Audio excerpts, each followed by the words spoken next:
My name is Joan Merrick.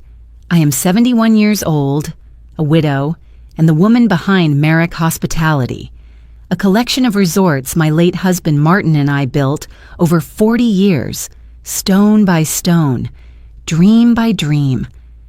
Most people don't know my name.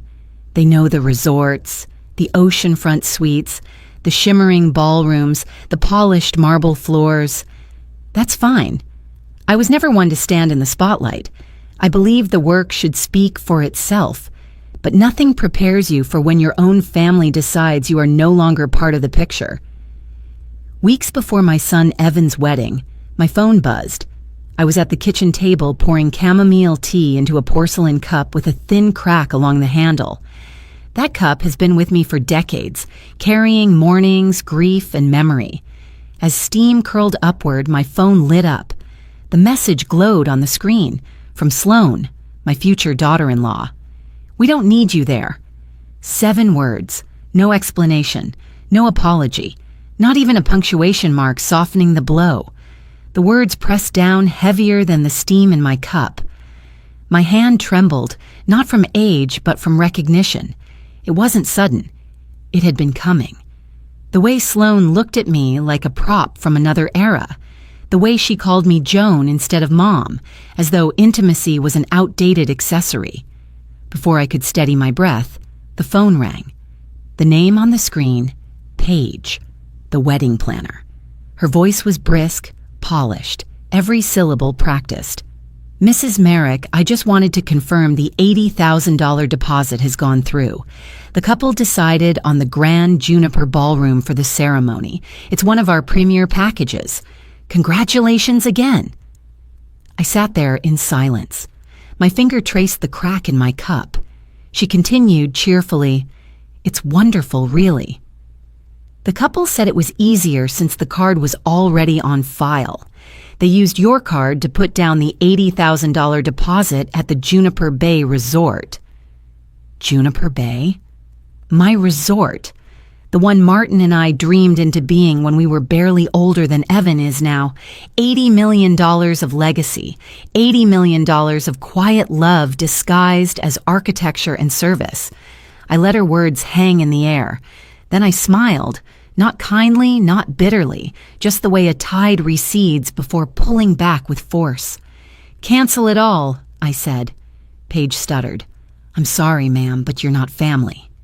"You can't make that decision." My voice stayed soft. "No, I'm the one who owns the $80 million resort you booked, the catering you hired, and the hotel where your guests plan to stay." The silence on the line was different this time, heavy, startled.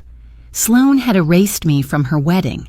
I erased her wedding from existence. She cut me out. I cut her off. I placed the phone down, slowly, carefully, beside the cracked cup. Outside, the garden wind stirred the rosemary. My reflection in the glass looked calm, almost serene. Because this wasn't rage, it was clarity. You spend your lifetime being the root, the foundation, the steady hands behind the curtains. People forget. They think the show runs itself. But without the foundation, there is no house. Without the root, no bloom. And without me, there would be no wedding at all. And maybe, as you're listening now, you've felt it too. The moment you realized you were no longer invited to the table you set, to the life you built. It cuts deeper than anger. But sometimes the most powerful answer isn't shouting. It's silence. And one steady act. If you've ever been pushed aside, overlooked, or quietly erased, I want you to stay with me. This story isn't just about loss. It's about reclaiming dignity, choosing peace over noise, and discovering that even at 71, it's never too late to begin again. So before I take you further, let me ask, where are you listening from tonight? Tell me. Let's sit together, across miles and screens, as I share what happened after that message, the unraveling of a wedding, a family, and the quiet rebirth of a woman they thought was disposable. The night after that message, I sat alone in my kitchen, the silence pressing against me like an old quilt too heavy to lift. My hands cupped the cracked porcelain, steam fading. Outside, The garden lights blinked on one by one, but my mind drifted backward, decades back, to a very different kind of light. It was the golden hue of late summer when I first met Martin. I was 23, working at the front desk of a rundown boarding house near the lake. The ceiling leaked when it rained, the wallpaper curled at the corners, and the carpet smelled faintly of mildew no matter how many times we scrubbed. I told myself it was temporary, a job until something better arrived. Then one afternoon he walked in, carrying a hammer, a roll of roofing tar, and a carpenter's pencil behind his ear. He smiled, not wide, not showy, but steady. "Where should I start?" he asked. His voice was low, even, certain. I pointed to the roof. He nodded, and just like that, the quiet rhythm of my life shifted. The image is still vivid. Martin on the ladder, sun at his back, hands strong and sure as he pressed new shingles into place. Inside, I folded table linens with aching fingers, watching dust fall through slanted light. His hands fixed the leaks above while mine tried to make beauty out of threadbare cloth. 2 sets of hands, 2 small acts of care. Looking back now, that was the beginning. He came down from the roof hours later, sweat darkening his shirt. I expected him to leave without a word, like every other workman had. Instead, he walked over to the front desk where I sat, tired but curious. He tapped the carpenter's pencil against the ledger. "This place could shine," he said, "if someone loved it enough." I laughed softly. "It's held together with string and luck." He looked at me with a gaze that didn't flinch. "Then maybe it just needs steadier hands." Didn't know then that he meant both the inn and me. We married a year later in the garden behind that broken house. There were wild lavender bushes, a hose that never worked, and folding chairs borrowed from the local church. Nothing about it was glamorous, but I wore a simple cream dress, and Martin's hands were steady when he promised, "We'll build something that lasts." A place where people come not just to stay, but to start over. That was his dream, to create a place where new beginnings could take root. At first, it was just the 2 of us. He patched roofs and painted walls while I cooked meals in the kitchen and greeted the rare guests who wandered in. We had 1 piano with 2 broken keys, 1 dining table with wobbling legs, and 12 rooms that smelled faintly of damp cedar. Still, Martin spoke of the future as if it already existed. "Imagine," he whispered one night, his arm draped across my shoulders, both of us staring at the waterline. "A resort by the ocean. Glass windows so wide you see the sunrise from your bed, a ballroom for weddings, anniversaries, beginnings. We'll call it Juniper Bay." I leaned my head against him. "And who will run this grand dream?" "You will," he said simply, "because no one sees people the way you do." I thought he exaggerated, but he meant it. Years stretched, and slowly the dream became brick, mortar, and light. The boarding house turned profitable, then expanded into 3 cottages by the lake. By the time Evan was born, we owned 4 properties. By his high school graduation, we had 16. Each one carried Martin's touch. Wood beams chosen for their grain, stone paths curved like sentences, gardens planted with rosemary and lavender. My touch was quieter. Folded linens, menus that felt like comfort, letters sent to guests who lost loved ones, reminding them they still had a place to belong. We built not just walls, but memory. Martin never chased profit. He chased permanence. "If you build with heart," he told me again and again, "the money will follow. If you chase money, you'll always be hollow." He was right. By our 30th anniversary, Juniper Bay Resort rose from the shoreline like a promise fulfilled.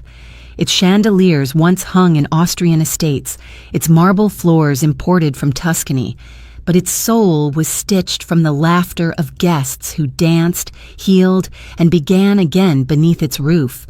$80 million, they say now. That's what Juniper Bay is worth. But Martin never measured worth in numbers. He measured it in the way a child's eyes widened at the sight of the ocean, in the way a widow breathed easier after a week of rest, in the way couples renewed their vows beneath the vaulted ceilings.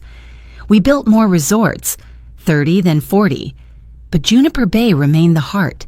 It was where Martin and I sat late into the night with ledgers open, where we argued over wallpaper patterns, where we laughed until our ribs ached about guests who smuggled raccoons into rooms. It was where Evan took his first steps, toddling down the ballroom's empty floor. And it was where Martin placed his hand over mine and said with quiet certainty, "If anything ever happens to me, you'll protect this. Not just the business, the soul of it. Promise me." I promised. 3 winters ago, Martin passed suddenly in his sleep. A heart attack, no pain, just silence. One moment he was drinking chamomile tea by the fire, the next he was gone. The hardest silence of my life. I honored the promise. I kept everything in my name, not from greed but from reverence, because what we built was more than profit margins. It was a living testimony of our love and our labor. Now, as I sit in the kitchen decades later, the glow of my phone screen still seared into memory, I realize how quickly others forget the roots. Sloan thought I was a guest to be managed, a line item to be erased. She forgot, or never cared, that every brick she walked on was once carried by my husband's hands, every chandelier polished by mine. Martin dreamed of a place for new beginnings. Tonight, his dream might just be my weapon. My husband died on a Thursday in winter, the kind of cold that turns breath into lace. The night before, we sat by the fire, chamomile steaming in our cracked porcelain cups, going over a delivery schedule for the South Wing. He said he was tired. He set the cheffer on the ledger, capped, centered, just so. He kissed my forehead and went to bed first. I washed the cups, turned off the lamps, and followed the soft line of his breathing down the hallway. At dawn, the house felt wrong. The radiator ticked. The kettle on the stove whistled off tempo, a thin, breathless wheeze that wouldn't resolve. I carried a mug to our room and found the quilt perfectly smooth on his side, as if a hotel maid had pressed it with an iron no one ordered. When I reached for his shoulder, my hand met stillness, a quiet so complete it answered every question, and left one. I called 911. I unlocked the front door. I sat on the edge of the bed and counted the knots in the pine floor, because numbers felt safer than names. By the time the ambulance lights threw red against the ceiling, my breath had settled into the kind of calm that arrives when the world has already decided for you. I answered questions. I signed papers. I was offered water by a young paramedic whose freckles made him look like a boy. He said he was sorry, and I believed him. What I remember most from that morning is the sound the zipper made on the black bag, coarse, patient, almost courteous. Grief did not arrive like a storm. It arrived like snow, quiet, accumulating, refusing to melt when the sun came out. I folded Martin's robe over my arm, touched the shallow dent his head left in the pillow, and stood very still because moving felt like breaking something that had not yet fallen apart. In the days after, the house learned my new silence. I boiled water out of habit and forgot the tea leaves. I set 2 plates, then put 1 back. I kept finding the cheffer in places it didn't belong, the nightstand, the kitchen counter, the pocket of my cardigan, as if the pen itself refused to accept being left alone. On the 3rd day, I wiped it clean, polished the nib with the corner of a dish towel, and placed it in the top drawer of Martin's desk. I turned the key. The small click sounded like a vow. The funeral took place on a gray afternoon that smelled faintly of rain and lilies. We filled the chapel Martin had restored for a holiday concert one winter, back when he believed any room could be repurposed for joy. I stood at the podium with my notes, paragraphs written in tidy lines, details chosen carefully, his carpenter's pencil, his quiet laugh, the way he steadied a ladder with one hand and my elbow with the other. I began to read. My son sat in the second row. Evan's head was bowed, but his hand was in his pocket, closing around his phone like a lifeline. It vibrated once, then again. He glanced at the screen, then at Sloane beside him. Red lipstick, perfect hair, eyes scanning the room as if we were at a gala and she needed to find the photographer. The phone vibrated a third time. Evan rose quietly and stepped into the aisle. The door sighed as it opened. Cold air crept in. I kept reading. I told the room about the time Martin hammered a nail with the bottom of a mug because all the hammers were locked in a truck half a mile away. I told them how he used to fix leaky faucets for guests without charging them, how he remembered names even when budgets blurred. I did not mention the way my throat felt like a fist. I did not mention the loneliness that had already begun to measure the room. When the service ended, people hugged me with careful arms.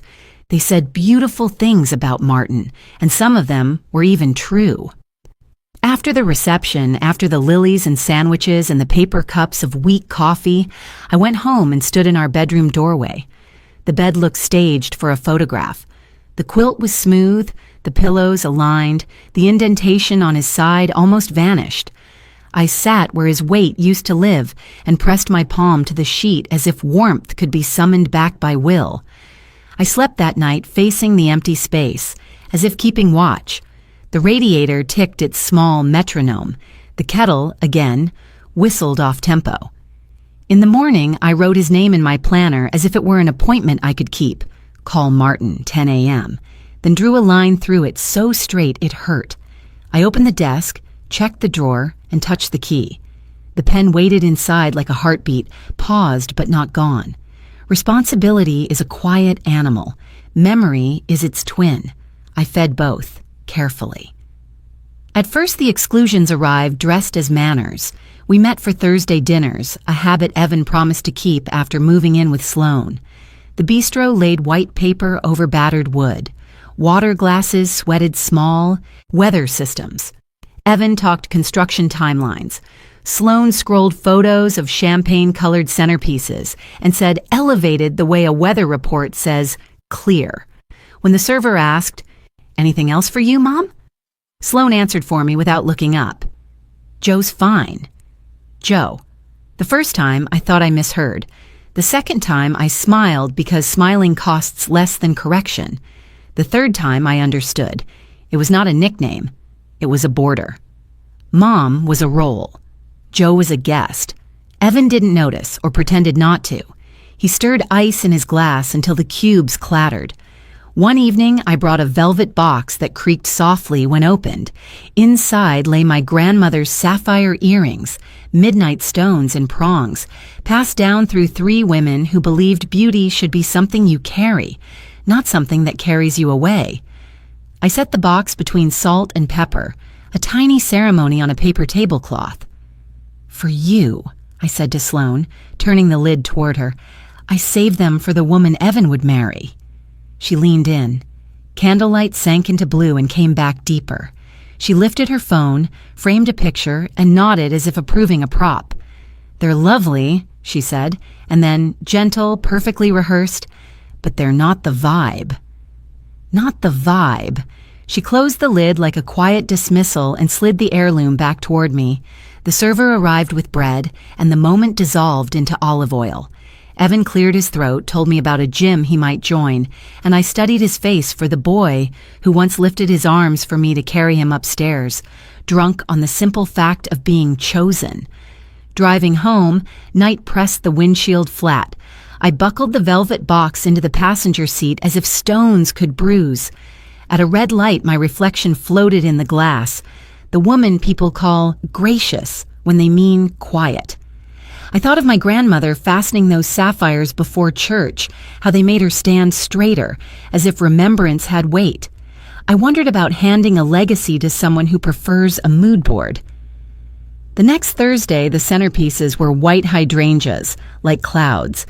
Sloane arrived late, a lateness that expects applause. She kissed Evan and offered me a tilted cheek.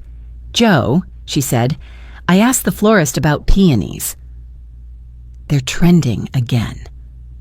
She showed photos of bouquets combed into perfection. I remembered a different cloud. A summer when Evan was 10, jersey too big, the number peeling. His team lost by 9. He stood behind the dugout trying not to cry, cheeks blotched, shoulders small. We could have gone home, but he climbed onto the back of my bike for the long ride to the corner stand. He held my waist with damp hands. I felt the heat of his back through my shirt, the way a storm holds the air even after it passes. At the window, he chose lemon ice. I paid and watched his shoulders lift. Memory is a generous thief. It steals your breath and offers you back a reason. I returned to the table to find Sloan planning a content wall. Spontaneous photos on schedule. Evan nodded, trained. He drank my water without looking. Such a small thing, and yet the intimacy of old habits had become absent-mindedness. Later that week, she sent a seating chart for my awareness. My name appeared as Evan's guest, not mother of the groom. A tiny demotion, neat as a label maker, cold and precise. In the group thread she titled, "Vendors Only," she added me by mistake, then removed me with a bubble that read, "Cleaning up participants." No malice in the wording, only Windex. I tried to love them in their language. I sent a florist contact I trusted, suggested a jazz trio, offered to proofread the seating chart. Each offer met a velvet number. "We've got a team," Sloan said. "It'll be easier if you enjoy and let us handle." Enjoy. Handle. Words that turn love into logistics. When I couldn't sleep, I walked the hall and paused at Evan's old room. His baseball glove still hung from a nail, leather darkened by summers. The window overlooked the driveway where he learned to ride without training wheels, falling twice, insisting on a third because I promised to be the ground. I stood there and wondered when usefulness had replaced presence, when funding had replaced belonging. Another dinner, another white tablecloth, pretending to be linen. Sloan's phone pulsed with messages titled, "Brand as palette," "Deliverables." Evan laughed at something I didn't hear. When the server asked about dessert, Sloan waved it away. "Joe is watching her sugar," she said. "She's so disciplined." My mouth watered for lemon tart I hadn't ordered. I pictured a slice bright as noon, placed without debate, because someone remembered what I loved. Evan walked me to the curb. The marina smelled like coins and salt. He kissed my cheek. "Don't worry about the wedding," he said. "Sloan's got it." I nodded. He looked relieved, as if I'd signed a form. I held his face between my hands the way I used to when checking for fever. "Do you?" I asked. He didn't answer. He pressed my fingers and stepped back to where her silhouette waited, already turned, posing for a future without me. The exclusions gathered like lint, soft, persistent, everywhere. Not cruel, not exactly, just cumulative. And one morning, they stopped being manners and revealed themselves as math. I opened the bottom drawer of Martin's desk with the deliberate grace of ritual. The wood groaned softly as if mourning being touched by only one pair of hands now. Beneath the neatly arranged file folders lay the Sheffer pen he'd used for everything from grocery lists to multi-million-dollar contracts. Black lacquer, gold trim, initials worn faint near the clip. It was still warm from memory. I lifted it out and laid it gently on the table like a relic. That pen had signed mortgage approvals, birth certificates, charitable grants, and once, a lopsided note for me that said, "Gone to pick up soup. Love you more than chowder today." It would sign an ending. By the time Marion arrived, the afternoon sun had lost its arrogance. It poured through the tall windows in strips, catching dust motes like fading stars. Marion was older than me by perhaps 5 years, but carried herself like time was something she had tamed, not endured. Her silver hair was pulled into a knot so tight it could have cracked granite. Her eyes, sharp, unblinking, had been both sword and shield for Martin's legacy for over 2 decades. She entered without announcing herself. "You sure about this?" she said, already setting her briefcase down. No greeting, no tea. just the scent of cedar and paper and something unspoken. I nodded once quietly. They booked the resort using my card. Marion's eyebrow twitched, barely. Without permission? A silent assumption, I said. Which is worse? We sat across from each other like two queens at war, one with papers, one with patience. Between us lay contracts thick with decades of goodwill, maintenance schedules, land deeds, vendor agreements, all tied to my name, my credit, my late husband's dreams, and lately, my silence. I can file for fraud, she offered, sliding over a form, or make it a breach of agreement, or just revoke authorization. Your call. I don't want headlines, I replied. No spectacle, no fire. Marion removed her glasses. Then what do you want? To reclaim what was mine, I said, without asking. She paused. That was enough. The silence between us wasn't uncomfortable. It was the kind women of our age know too well, the silence of decisions made long ago finally catching up. Marion didn't press. She never had. She simply reached into her briefcase and pulled out a smaller folder, labeled in my handwriting. Your instructions, she said. Still good? She asked. Still mine, I answered. Together, we reviewed the documentation that transferred the reservation account into my personal holding trust, the one Sloan never asked about, the one Evan forgot existed.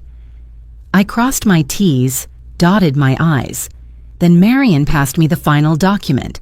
She placed a crimson wax seal beside the signature line, the kind Martin insisted on for every significant agreement.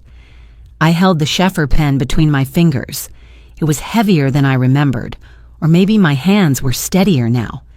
Either way, I signed my name with the calmness of an ocean before a storm. Marion lit the wax, and the flame flickered as if deciding whether to cooperate. Then she pressed the stamp down. A red circle bled onto the page, sealing the revocation. It looked like a drop of blood, only colder.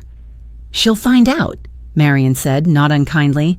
I pushed the signed paper forward. She already did. I stood, smoothing the hem of my sweater, surprised to feel no trembling in my knees, no guilt, no fear, just quiet. For years, I'd let my identity be a series of gentle surrenders. Wife, mother, widow, investor, always adapting, always accommodating. But today I wasn't adapting. I wasn't asking. I was reclaiming. Marion collected the papers and tucked them away. Anything else? Yes, I said, turning toward the window. Can you have the staff prepare the garden terrace for a private dinner? Just one table. For how many? Just me, I said. And Martin? She understood. She always did. When she left, I lingered by the table, brushing my fingertips along the edge of the pen one last time before returning it to the drawer. Not because I was done, but because I'd finally begun. When Marion closed her briefcase, I thought she would leave, but she lingered. Maybe she sensed I wasn't done, or maybe she wasn't ready to go either. The silence between us was gentle, the way it is between women who have both buried men they once loved and built things no one saw them build. I looked out at the garden beyond the office window. The trees swayed just slightly, as if the world was exhaling something it had held in too long. Then I spoke. Don't release the ballroom back to the public, I said, my voice soft but sure. I want it used. Marion raised an eyebrow. Used? How? I turned toward her, and for the first time all day, I felt warmth in the center of my chest. Let's give that reservation to someone who would never dream of asking for it. A flicker crossed her face. Curiosity, then understanding, then something like pride. Who? I said the name without hesitation. Rosa Santiago. Marion leaned back, clearly surprised. Maria's daughter. I nodded. She's getting married next month. I saw the notice in the back office bulletin board. She was saving up to host something small at a community hall. Marion blinked. You want to give her the ballroom meant for your son's wedding? No, I said. I want to give her the ballroom meant for my son's wedding." Her eyes softened. "Does Rosa even know?" "She will." I remember the first time I saw Rosa. She couldn't have been more than 5, trailing behind her mother, Maria, with a tiny pink backpack and a stuffed monkey whose tail had come unstitched. It was a Sunday afternoon, and I was checking room 212 after a last-minute repair. Maria was scrubbing a stubborn coffee stain on the windowsill, while Rosa stood on tiptoe, smearing condensation across the glass with her fingertips, making cloud patterns. I had walked in, holding a bouquet of guest thank-you cards when I caught Rosa's reflection. She looked up, startled, then grinned with the unfiltered joy only children have. I reached into my tote bag and pulled out a cotton candy stick from the hotel gift shop. "Have you ever tried this?" I asked, kneeling beside her. She shook her head. "It's spun sugar," I whispered, "just like fairy tales." She took it with both hands like it was made of glass. I leaned in and said, "One day, sweetheart, you'll walk through this place like a princess." You'll see Maria had paused her scrubbing. Her eyes were wet. "Thank you, Mrs. Merrick," she said, her voice thick. I never forgot that day, not because of the candy or the smile or even the words, but because Rosa looked at that lobby like it was a palace, and I never wanted her to forget it could be. Now Rosa stood across from me in the garden terrace, her hands nervously clasped in front of her, wearing a simple cream dress stitched with hand-embroidered vines. She had grown into a woman with gentle posture and eyes that still carried the weight of watching her mother clean luxury rooms that had never belonged to them. "I don't understand," she said softly. "You want to give me the ballroom?" I nodded. "But I can't afford it. I mean, not even close. I was just going to have our vows in the church hall. We already printed the invites." I reached for her hands. "It's not about what you can afford, Rosa. It's about what you deserve." She blinked, lips parting. I never thought I'd have a chance to even be in that room, let alone marry there. I smiled and placed a hand gently on her shoulder. The first day I came to this resort, it wasn't even a resort yet. It was a forgotten building with termites and broken windows, but I saw something in it. Something worth restoring. Her eyes welled. "And now, Rosa," I said, "on your first day as a wife, I want you to step into the same room I once stepped into and see it not as a maid's daughter, but as a woman becoming something new." She choked out a whisper. "I don't know how to thank you." "You already have," I said, "by becoming everything your mother hoped you'd be." That evening, I stood alone in the grand ballroom. The lights were dimmed, but not off. A golden haze painted the parquet floor. The air held no music, but it felt like something was playing in the silence. Something gentle, like strings tuning before the first note. Rosa had gone to prepare. The staff would come tomorrow to reset the tables, but tonight it was just me. I ran my fingers along the edge of the wooden door, the one Martin and I sanded ourselves years ago when this place still smelled like sawdust and ambition. Behind me, light from the stained glass window washed over the floor in soft blues and reds. I closed my eyes, imagining Rosa standing there in a dress her mother might have sewn, her groom waiting at the altar, the scent of jasmine and garden roses in the air, and laughter that healed things no apology ever could. She would walk through those doors not because someone opened them for her, but because she had earned her own key. And in that quiet room, I whispered, "Let her have her beginning." The knock at the door came just after sundown, not hurried, not hesitant, just tired. I opened it to find Evan standing there, a navy ball cap in his hand, the brim already bent out of shape from being twisted over and over between his fingers. He looked smaller than I remembered. The porch light cut shadows across his face, aging him in a way time hadn't yet. His eyes flicked up to meet mine, then quickly dropped. "Hi, Mom," he said. I stepped aside without a word, and he walked in, his shoulders tight, his footsteps soft on the old hardwood floor. We sat in the kitchen, the same place I'd once set out dinosaur-shaped pancakes for him before school. He didn't touch the tea I poured, just stared into his lap, cap still in hand. "So," I said, breaking the silence, "you finally decided to speak to me." Evan winced. I didn't know how to start. "How about, I'm sorry I let my fiancé cut you out of our wedding, then used your credit card without your knowledge." He flinched. "It wasn't supposed to go like that." "No?" I leaned in. "Tell me, Evan." "How was it supposed to go?" He sighed, setting the cap on the table. "We were overwhelmed. The planning got out of hand. Sloan wanted it perfect and—" "Perfect," I echoed. "Is that what they call betrayal now?" His mouth opened, then shut. He reached for his tea, then thought better of it. His hands trembled slightly. "I just wanted it all to be simple," he muttered. "Simple," I said, voice sharp as porcelain cracking. "Simple is erasing your mother from the guest list. Simple is charging $80,000 on a card tied to the resort her and your father built with their bare hands. Simple is saying nothing while the woman you love tells me I'm not family." Evan's face fell. "She didn't mean it like that." "But she said it like that," I cut in, "and you stood by." He buried his face in his hands. I didn't know what to say. "You don't have to say anything, Evan," I said. "You already chose." A heavy silence followed. "I didn't mean to hurt you," he whispered. "But you did," I said quietly, "and you kept doing it. Not just this month, or with the wedding.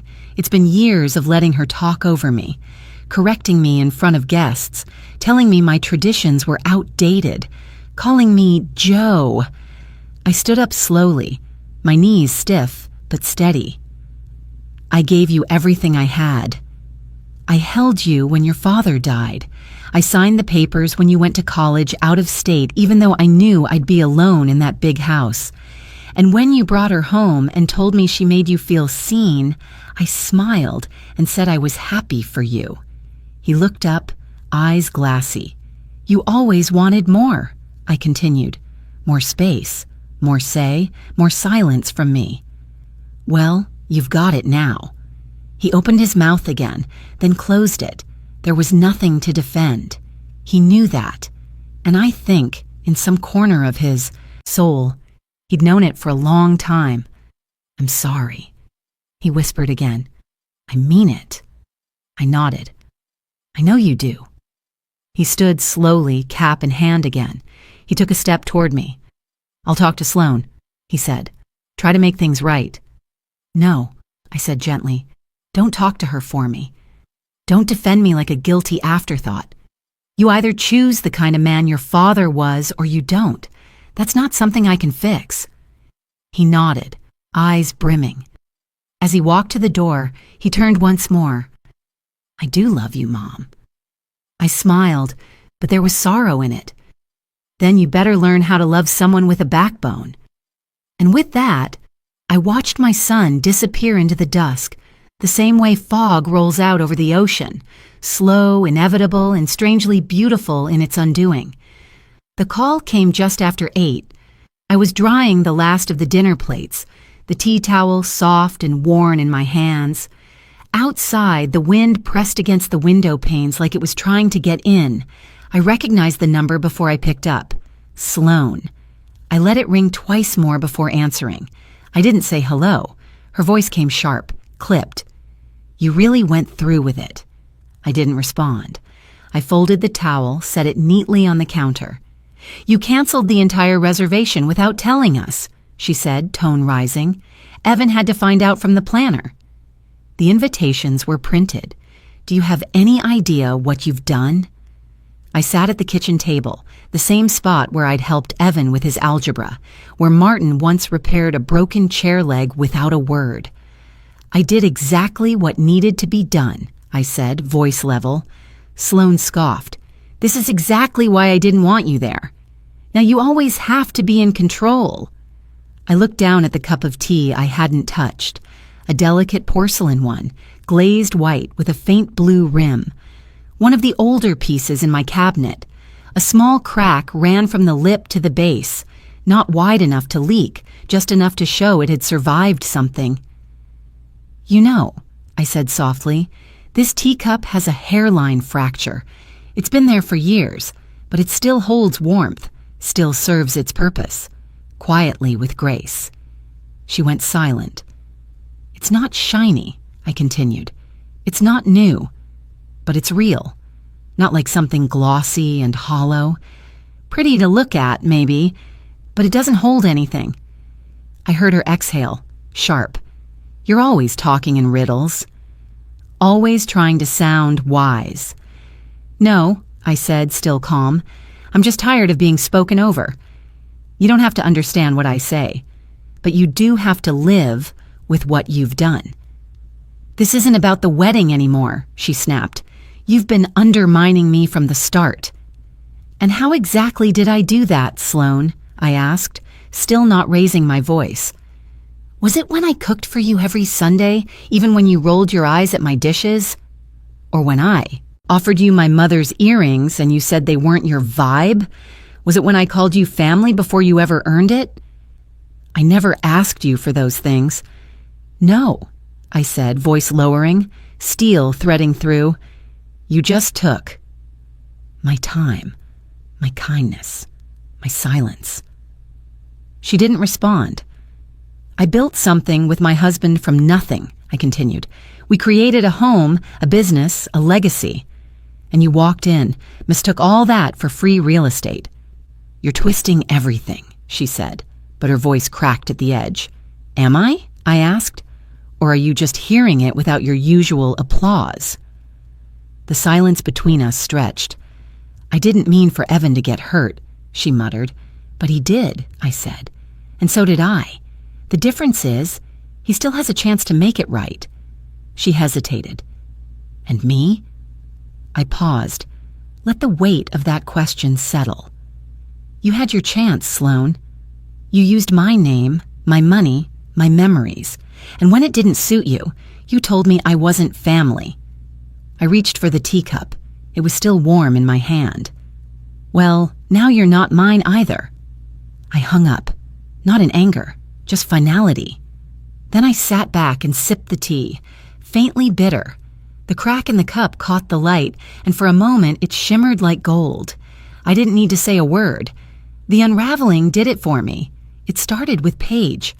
She sent a message, polite but tight. "Hi, Joan. I've decided to step away from the coordination moving forward. Best of luck to the family." She didn't mention the chaos, but I knew it had begun.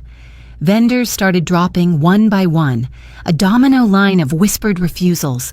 The floral shipment was the first to arrive and never leave. Dozens of imported white roses left wilting inside a delivery truck, their delicate petals bruised by the Florida heat. The driver paced the lot, phone pressed to his ear, waiting for an answer that never came. The string quartet canceled. Their polished instruments reboxed, sheet music tucked away as if it had never been rehearsed. The sound technician quietly pulled his cables from the ballroom walls, glancing at the bride's family who hovered helplessly nearby. And the ballroom, mine, stood cavernous and echoing.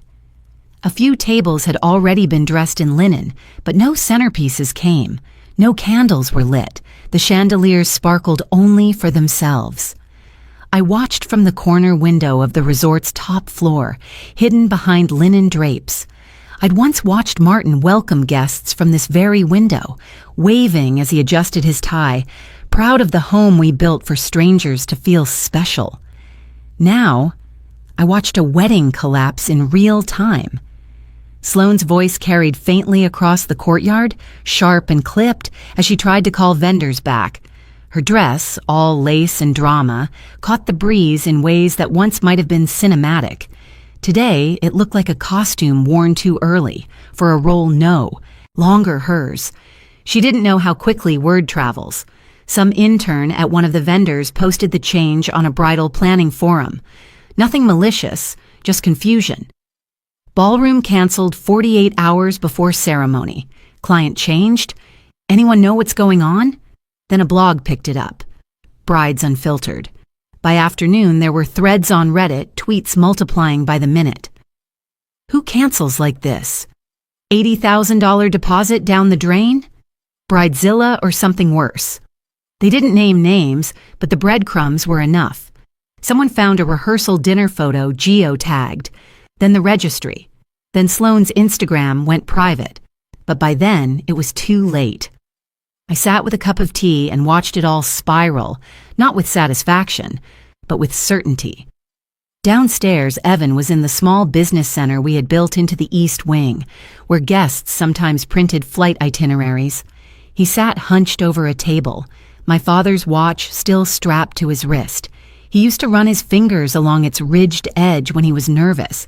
He was doing that now. In front of him, a folder of revised vendor contracts, revised budgets, emergency requests. He turned the pages like a man looking for a way out, then back again, then back again. I knew that rhythm.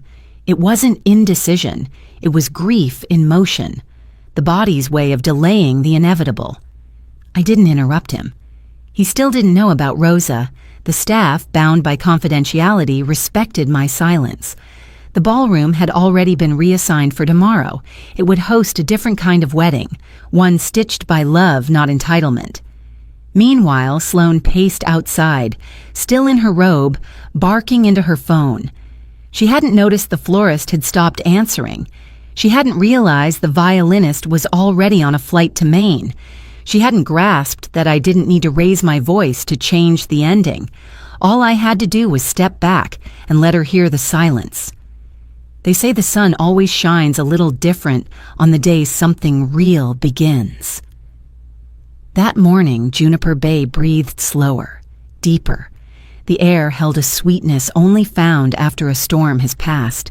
The ballroom, our ballroom, looked nothing like the glossy renderings from Sloane's Pinterest board. Instead of crystal chandeliers and imported orchids, there were garlands of wildflowers, freshly picked from the garden behind the staff dorms. They looped gently from one wooden beam to another, their colors soft and sun-kissed. The chairs were mismatched, repurposed from various wings of the resort, but they formed perfect rows. At the front, a simple arch made from driftwood stood anchored by jars of lavender and rosemary. And behind it all, the massive glass windows drank in the golden light, casting warm puddles on the polished floor. It didn't sparkle. It breathed. Guests were quiet at first, like they weren't sure if they were allowed to feel joy in a space that had so recently been reclaimed from grief. But then Maria walked in. She wore a pale lilac dress, the kind she'd never have worn while scrubbing tiles. Her eyes scanned the room and landed on her daughter, and they filled before a single word had been spoken. Rosa stood at the top of the aisle in a dress she'd sewn herself. No train, no corset, just soft cream fabric that hugged her like memory. She held a tiny bouquet of baby's breath, tied with a ribbon that looked eerily like one I'd given her once, decades ago. The violinist, an older man from town who played at the farmer's market, began a slow, wandering melody, the kind that made your chest feel too small. I sat in the very back row. I didn't want to be seen. I didn't need to be. In my hands was a small ceramic cup, the one with the blue cracked glaze. I hadn't brought it to make a point. It simply felt right to hold something that had once been broken and still held warmth. As Rosa took her first step, her dress swaying gently around her ankles, I felt something stir. Not regret, but memory. I saw Evan as a boy, running across that same courtyard, grass-stained and barefoot, his little hand wrapped around mine. His laughter once echoed through these halls the way Rosa's steps now did. Rosa moved down the aisle, her eyes fixed on the man waiting for her, humble, nervous, beautiful in his stillness. Each guest smiled as she passed, No judgment, no performance, just community. Somewhere behind me, a shift in the light pulled my attention. I turned my head slightly, and there he was, Evan, standing just outside the glass doors, half in shadow. He hadn't shaved. His collar was undone. His eyes, wide and hollow, locked on Rosa. He didn't try to enter. He didn't wave. He just stood. His shoulders rose and fell with a tremble I remembered from his childhood, when he'd try not to cry after scraping his knee but couldn't quite hold it in. He watched Rosa glide past where his wedding would have taken place, saw the guests lean forward, not for spectacle, but for reverence. Witnessed his mother sitting still, silent, not looking at him, not beckoning him. I could feel his question pressing against the glass. Why this? Why not mine? But I had no answer. Love can't be bought. Roots can't be forged in marble. And sometimes you don't realize what's hollow until you stand beside something whole. I let the silence speak. At the altar, Rosa turned to her groom. They didn't say anything elaborate. No memorized vows, no performative tears. Just this. With you, I begin again. He slipped the ring on her finger with hands that shook slightly. Her fingers steadied his. The applause was immediate, unapologetic. It rang through the space and spilled into the halls, louder than any speaker system Sloan could have rented. I saw Evan flinch, and then, slowly, he turned. His figure retreated through the doorway, swallowed by the afternoon sun. He didn't slam the door. He didn't look back. I held my cup tighter, its warmth fading gently into my palms. In front of me, Rosa's mother wept. Staff clapped. And outside, the sound of the sea returned. It was a different kind of music, one I hadn't heard in years. The morning after Rosa's wedding, I walked into the boardroom with a different kind of silence behind me. Not the hollow quiet of exclusion, but the grounded stillness of clarity. The room, perched on the top floor of the East Wing, held 12 directors, 2 assistants, and the smell of overpriced espresso. Sunlight spilled through the glass wall behind me, casting long shadows that reached across the walnut table like fingers. I stood at the head without sitting. My Sheffer pen rested in my palm, closed. I didn't need to sign anything that day, but I came to draw a line. Effective immediately, I said, voice steady. Any future wedding hosted under Merrick Hospitality will require the addition of what I'm calling the dignity clause. Some raised their eyebrows. One coughed. In short, I continued, we will no longer host celebrations where the mother of the bride or groom is deliberately excluded without cause. It's not good for optics, and it's not good for the soul of this place. Ramon, head of business development, leaned forward. Joan, with respect, are we in the business of enforcing family dynamics? We've always been in the business of beginnings, I replied. We market hope, memory, redemption. You think people come here for the mints on the pillows? That quieted him. Catherine, the youngest director, looked hesitant. But how do we enforce it? We don't. We simply require couples to acknowledge it, a box to check, a statement to sign, one sentence, that they have not willfully excluded a parent, particularly a mother, without speaking to them first. Another voice chimed in. That's unprecedented. So was building an empire from a crumbling roof and a broken heater, I said, smiling just enough. So was surviving the man I loved. So was giving away an $80,000 ballroom to a girl who once cleaned gum off our tiles. They didn't laugh, but they listened. I'm not here to parent other people's children, I said more softly now. But I do set the rules for the house I built. And in this house, dignity comes first. Not dollars, I let that settle. One by one, their gazes dropped. Some to their notes, some to their phones, but not one argued again. Behind me, the sea winked under the rising sun. I clicked the pen open and drew a single line across the bottom of a proposal form. No signature needed, just a line. a boundary. No one cheered. No one clapped. But I walked out of that room straighter than I had in years. I wasn't there when it happened, but the walls of this town carry echoes. It was the night after the vendors pulled out. The ballroom had gone dark. The flowers never left the truck. My son came home to a woman, pacing in heels that cost more than my first kitchen remodel. "You knew," Evan said, holding the crumpled invoice in his hand. My name, my card, the resort header glaring back at him. Sloan didn't deny it. She was never the kind to.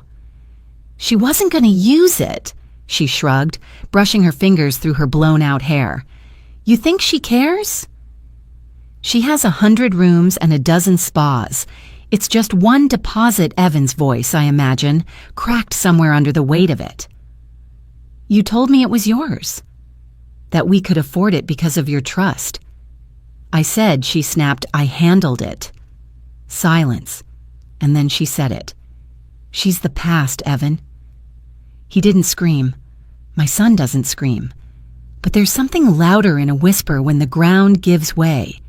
She's the roof we lived under when the wind tore the windows open. He dropped the paper on the table. She's the blanket that wrapped me after my first broken arm. She's the hands that clapped when no one else showed up. She is the reason I know how to breathe when I'm drowning. Sloan turned her back, grabbing her phone, scrolling, pretending it wasn't real. This again. "You're too attached, and you're not attached enough." Those might have been his last words in that room. She spun. "I'm not marrying your mother, Evan. I'm marrying you." He stared at her like seeing someone for the first time. "No," he said. "You were marrying the son of a woman you thought wouldn't speak." And then he walked. The door didn't slam because Evan doesn't slam things. He closes them like he doesn't want the world to notice he's leaving. Like if he's quiet enough, maybe someone will stop him. But Sloan didn't. She just stood there in that oversized condo, surrounded by registry gifts and rented centerpieces, and flung the engagement ring down onto the marble table with a hollow clink. I wasn't there, but I felt it. Somewhere across town, as I poured a cup of chamomile and watched the fog roll in, the steam curled against my cheek like a whisper, and I knew. It arrived on a Tuesday. No return address, just my name written in careful loops on the front of a pale blue envelope. I held it for a long time before opening it, like it might bite or sing. The handwriting was unmistakable. Still too perfect, the kind taught at private schools where no one sweats or bleeds. But there was something different in the way the ink wavered, like the tip of the pen had hesitated. "Joan, I've never written a real letter before. I didn't even know where to buy stamps. I moved out of the apartment 2 weeks ago. Evan and we're not speaking. I suppose you knew that before I did. I'm staying above a bakery in the lower district. The ceilings leak when it rains, and the walls smell like vanilla and yeast. I started helping out downstairs. First just washing bowls, then piping frosting, and now I'm learning how to make sourdough rise without screaming at it." I smiled despite myself. It's funny. I used to think old meant useless. But here, the best things take time. The longer the dough rests, the deeper the flavor. The more worn the pan, the better the crust. I've started to think maybe being old isn't about fading. Maybe it's about holding together longer than expected. There was a blot of ink, like a pause. "You once said I didn't understand what made something home. I do now. I won't ask for forgiveness. I wouldn't know what to do with it. But I hope you know, if I ever have a daughter and she ever decides to marry, I'll make sure she knows who taught me what love costs and what it's worth." Sloan. I sat with the letter in my lap for a while, hands still, tea cooling beside me. I didn't cry. I didn't sigh. Some feelings come not as waves, but as tides slowly pulling back, leaving behind polished stones. Eventually, I stood and crossed the room to the cabinet where I kept Martin's things. Inside, a small wooden box. his Sheffer pen, a hotel keycard from our very first inn, and a faded napkin where he once scribbled, "Let's make this a place people come to begin." I folded the letter carefully and tucked it beneath the napkin, not as a keepsake, not as closure, but as thread, a seam. Sometimes we don't patch the fabric. We just leave the tear and trust the gold thread of memory to run through it. I poured myself a new cup of tea. As I lifted the porcelain mug to my lips, light from the late afternoon sun passed through the window and caught the hairline crack along the handle. For a moment, that tiny fracture shimmered like a golden thread, as if the light had sewn it shut. And I thought, maybe some things don't break. Maybe they just change shape. It was a Thursday morning when Evan showed up at my door. He stood there like a boy again, one hand gripping the strap of his old college backpack, the other holding a medium-sized terracotta pot.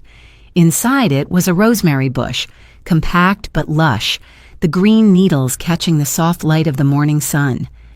"I heard," he said, voice low. "Rosemary does well in bright light. Like you." I didn't speak for a moment. I stepped aside and let him in. He followed me to the kitchen and set the pot gently on the windowsill. The rosemary stood tall, quiet, resilient. "Smells like old dinners and new beginnings," he said, half laughing.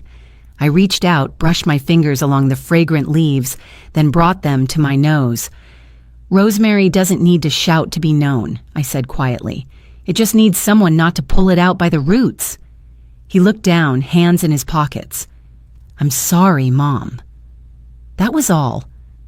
But it was enough to let the warmth begin again. A few days later, I went to Juniper Bay. The air smelled of salt and hibiscus, and the tiles still creaked in the same spots they always had. Near the side entrance, where guests rarely wandered, stood a large chalkboard. Someone had drawn delicate vines around the edges, and in the center, 3 sentences, written in Evan's handwriting, unmistakable in its slanted, boyish tilt. 1. No mother stands outside the door. 2. No staff is background. 3. If it's just a vibe, the vibe pays its own bill. I stood there a long while, reading, rereading. Each word was a stitch, mending something torn. I didn't cry. I just nodded, once, and walked inside. It was a modest room decorated with paper streamers and folding chairs. A large pitcher of lemonade sat sweating on a plastic table. Someone had brought cookies, store-bought but arranged with care. We were celebrating the first graduating class of Merrick Hospitality's Employee English program. 10 people stood at the front of the room, holding printed certificates, some upside down. There was laughter, awkwardness, and pride. So much pride. Maria stood beside her daughter Rosa, now a married woman, now wearing a name badge that read Guest Services Coordinator. She cleared her throat and stepped forward. "I try speak," she said, eyes darting to the paper in her hand. "My English, slow, but thank you for seeing us." The room went silent. Then someone clapped. Then everyone did. And I looked around. This, I thought, was what we meant to build. That night, I opened the wooden box again. The Sheffer pen lay where I'd left it, the napkin with Martin's words. Beneath them all, folded neatly, was the handwritten will I hadn't touched in years. I unfolded it slowly. The ink had faded just slightly, but Martin's blocky, deliberate handwriting was still legible. To Joan. "This place belongs to you, always. Make it a place where people begin again." I smiled. I didn't need a courtroom or a fight to feel his presence. His legacy wasn't the money or the buildings or even the name. It was this feeling that we could always start again, even when things cracked, even when we did. I folded the paper again and placed it beside my teacup, the same one with the hairline fracture along the handle. When the light hit just right, the crack glowed, like something precious mended, not broken. A few weeks passed. Then came the postcard, The front showed a lemon tart, golden and glossy, with a small fork pressed into its center. On the back, written in Sloane's handwriting, "If someday you want to taste something I made with both hands, you know where to find me." There was no address, no return name, just that one sentence. I didn't write back. Instead, I placed the card inside Martin's journal next to his sketch of the lobby chandelier and a coffee-stained list of room numbers that needed repainting. Some things you answer not with words but with space. Some things grow quietly without being watered every day. That afternoon, as I sat in my chair with the breeze slipping through the curtains, I lifted my teacup again. The light was just right. The crack along the handle caught it, glinting like a gold thread stitched across porcelain. No one had fixed it, but somehow it held, and that was enough. The tea had long cooled in my cup, but I still held it between my palms. It was late afternoon, the kind of hour when the sun no longer pushes but lingers, resting gently on everything it touches, on the clay pot of rosemary by the window, on the papers spread across my table, and on the small mirror mounted above the sideboard. I glanced toward it, and there, in the reflection, were 3 faces. Martin's first, caught in a photo I had propped beside the teapot. He wore his old straw hat, the one fraying at the edge. He was laughing, eyes crinkled at the corners like always, the kind of laughter that didn't need a punchline. Next to him, my own reflection. The light hit my face in a way that softened the lines. My eyes looked brighter than I remembered. Maybe that was just the angle, or maybe it was something else. And behind me, barely within the frame, was Evan. He hadn't spoken yet. He stood still like someone unsure if they were allowed into the memory, but he was there, closer now than he had been in years. I looked down at my teacup. The crack along the handle, the one I used to hide when guests came over, now shimmered faintly. In the late sunlight, it looked almost golden, like a thread pulled tight to hold everything together. Funny how long I'd spent fearing broken things. Turns out they held the most truth. I took a slow sip, not for warmth, it had gone tepid, but for memory. Then I whispered, not loud enough for anyone else to hear. Tomorrow I'll still choose peace. I didn't need the world to change for me to feel whole. I just needed to stop asking it to explain itself. Outside, Juniper Bay glowed softly. String lights blinked above the veranda. Somewhere, someone was laughing. One of the staff, probably, their voices mingling with the clink of glasses and the shuffle of chairs being set up for tomorrow's brunch. No wedding, no grand event, just people gathering, starting again. And here I was, still standing.